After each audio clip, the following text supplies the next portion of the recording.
চলে গেলেন প্রবীণ রাজনীতিবিদ আওয়ামী লীগের উপদেষ্টা মণ্ডলীর সদস্য ও সাবেক মন্ত্রী তোফায়েল আহমেদ। বিকেলে রাজধানীর স্কয়ার হাসপাতালে চিকিৎসাধীন অবস্থায় তিনি মারা যান। ইন্না লিল্লাহি ওয়া ইন্না ইলাইহি রাজিউন। 81 বছর বয়সী তোফায়েল আহমেদ দীর্ঘদিন ধরে বার্ধক্যজনিত নানা জটিলতায় ভুগছিলেন। গত 24 সেপ্টেম্বর তিনি নিউমোনিয়া জনিত শ্বাসকষ্ট, হৃদরোগ ও শারীরিক দুর্বলতা নিয়ে হাসপাতালে ভর্তি হন। তবে শারীরিক অবস্থার আর উন্নতি হয়নি। চিকিৎসকদের সব চেষ্টা ব্যর্থ করে দিয়ে বিকেল 3:30টায় তিনি শেষ নিঃশ্বাস ত্যাগ করেন। 60-এর দশকের গণ আন্দোলন, 69-এর গণ অভ্যুত্থান, মুক্তিযুদ্ধের অন্যতম সংগঠক হিসেবে অগ্রণী ভূমিকায় ছিলেন ভোলার সন্তান তোফায়েল আহমেদ।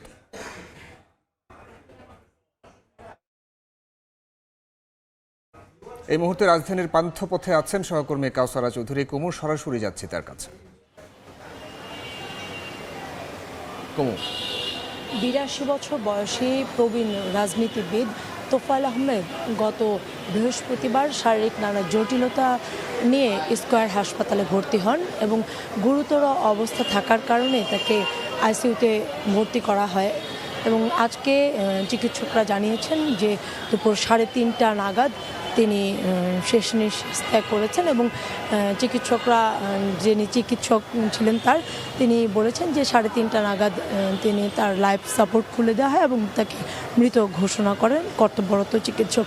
এবং আমরা যতটুকু জানতে পেরেছি কিছুক্ষণ আগেই তাকে স্কয়ার হাসপাতাল থেকে ধানমন্ডির যে তাকওয়া মসজিদ, সেই মসজিদে নিয়ে যাওয়া হয়েছে, কারণ সেখানে তার প্রথম নামাজে জানাজা অনুষ্ঠিত হবে বা মাগরিবের পরেই যেহেতু তার প্রথম নামাজা অনুষ্ঠিত হবে এবং এই জানাজা শেষে তাকে আবারও স্কয়ার হাসপাতালে নিয়ে আসা হবে, কারণ এখানে তাকে রাখা হবে রাতে এবং আগামীকাল সকালে হেলিকপ্টার যোগে তার যে গ্রামের বাড়ি ভোলা সদর উপজেলায় সেখানে নেওয়া হবে এবং সেখানে দ্বিতীয় নামাজে জানাজা অনুষ্ঠিত হওয়ার কথা রয়েছে। যে ভোলা সরকারি পাইলট উচ্চ বিদ্যালয়, সেই বিদ্যালয়ে তার দ্বিতীয় নামাজে জানাজা অনুষ্ঠিত হওয়ার কথা জানিয়েছেন তারই স্বজনেরা এখানে হসপিটাল থেকে।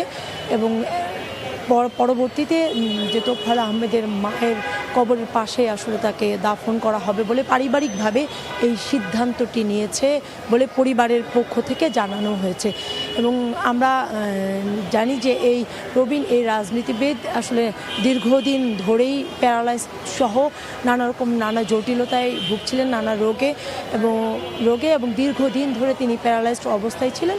এবং যেহেতু তার শারীরিক অবস্থার অবনতি হতে থাকে গত বৃহস্পতিবার, সেই সুবাদেই কিন্তু হসপিটালে তাকে আনা হয় এবং ভর্তি করা হয় এবং আজকেই তিনি আসলে বিকেল নাগাদ শেষ নিঃশ্বাস ত্যাগ করেন।